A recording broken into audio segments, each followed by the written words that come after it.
Human weaponry, breach and clear. A story by user TunnelRat.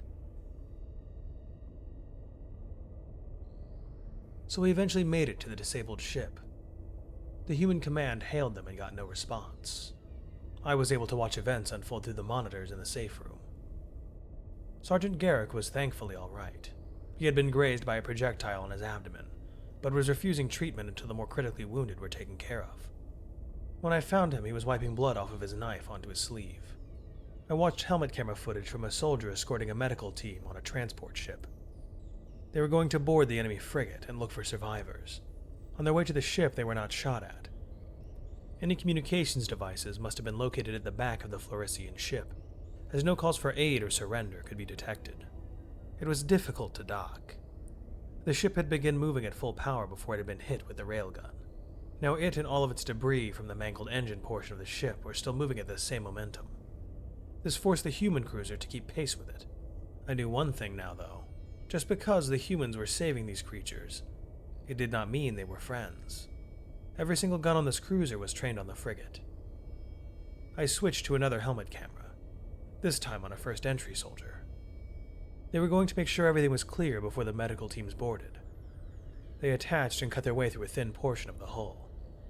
When they entered, they were greeted with darkness. Much of the ship's power supply had been destroyed. Smaller functions like lighting had been reduced to favor life-supporting gravity. The squad turned on portable lights on their guns and helmets. Slowly, they moved through the hallways. They had yet to see a single sign of life. Were it not for the furniture and personal effects around, one might have thought it had been abandoned long ago. There was simply no one here. Before the boarding process, the USS Indianapolis had done a scan of the frigate when it was close enough. It was done to determine if the ship would stay intact long enough for the boarding. It also was able to locate important parts, such as where the command crew would most likely be.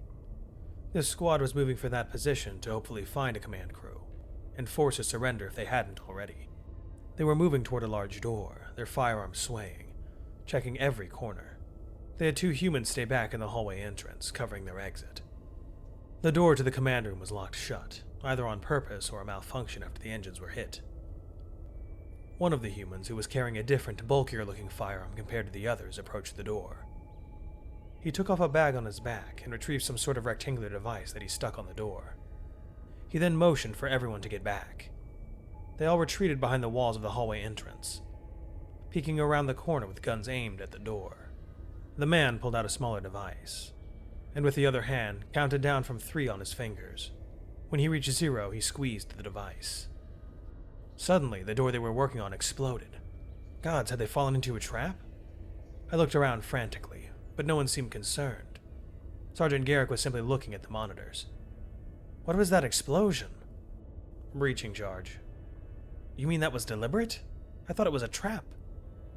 Gotta get through the door somehow. He, of course, was correct, as usual. When the smoke cleared, the door was definitely open. Or, well, more like there was a hole where the door used to be. There were lights still on in the control room. No signs of any contact yet. The humans prepared to breach the room. One took out a small cylindrical device from a pocket on his chest. He laid his gun down and pulled something off the device. Once he did, he yelled, "Stun, going out," and threw it through the door. Everyone put their heads down. Seconds later, a loud bang and a flash of light came through the door.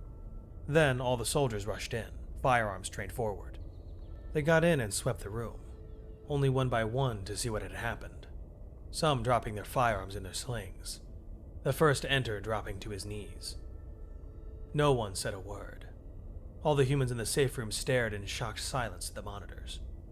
Before them sat the entire Floresian command crew, or what was left of them, all dead. Every one of them with a wound to the head, and their own coil guns lying beside them. They saw us coming and committed mass suicide. The soldiers composed themselves. One who was in command faced the rest. "Nothing we can do for them now. Let's continue sweeping." One radioed back to an operator, still on the cruiser. "Did results from a bioscan come in yet?" "Only got 2 blips on a lower level. One in what looks to be a brig, and another in the room adjacent." The human squad began moving to the designated area. Now that they had passed the control room, they kept seeing more and more bodies. All seemed to be victims of their own weapons.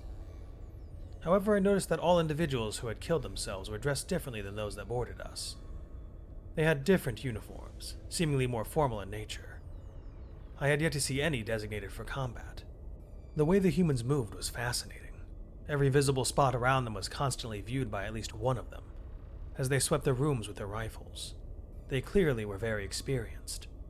I then noticed something that may just be myself reaching, but I was fairly certain that these soldiers were aiming slightly higher than normal, compensating for the extra height the Floresian soldiers had on them. They slowly and methodically made their way toward what was expected to be a brig. Many areas had lost power to the lights, as well as some doors that had to be forced open by the humans. They finally got to the entrance of the brig. It laid in front of them. The room was pitch black. The adjacent room was down the hallway, which also had life signs. They had to get through the brig to get to the next room. The flashlight showed the room was a long hallway with individual doors lining the sides. The soldiers spoke in hushed tones now. "We need more visibility. Carson, throw a flare." The larger human from earlier, that I now knew as Carson, took out a thin object from his pocket on his waist. He took a piece off the top and struck the main object on a pad located on his thigh armor piece. This caused the stick to combust in a bright, light blue light.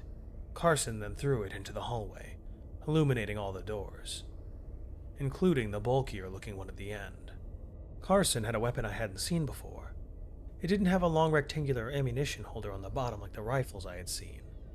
It was larger, with some sort of sliding object on the bottom of the barrel. They began slowly moving through the hallway. Carson addressed the squad leader. "Should we check these doors first, or go for the other life sign in the next room? These look to be holding cells, shouldn't be a threat to us. The next room may have combatants in it. Let's blow the door open." Another human sighed loudly and turned around. "Jesus, Mike. Just try to open the fucking door first before you go blowing shit up again. Shut your hole, Jackson. Carson, try to open the door."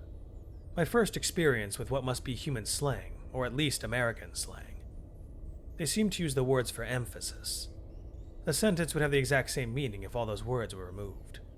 Everyone stacked behind Carson as he made his way to the door.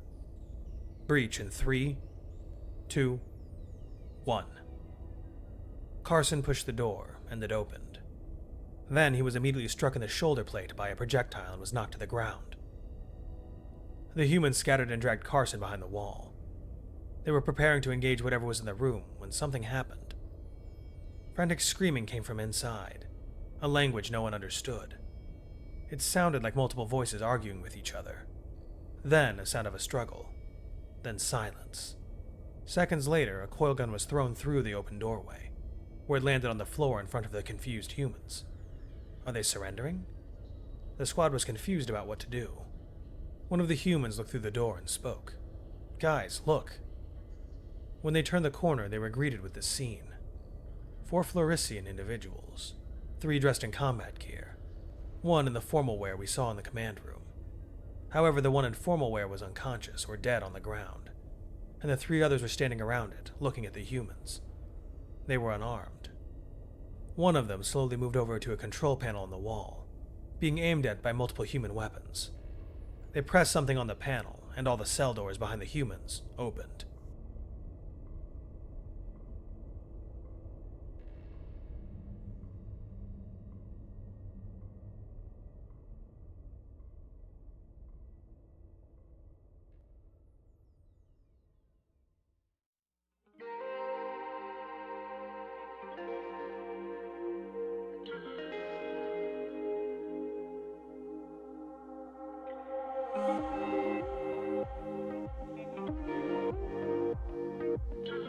If you're new here, welcome aboard.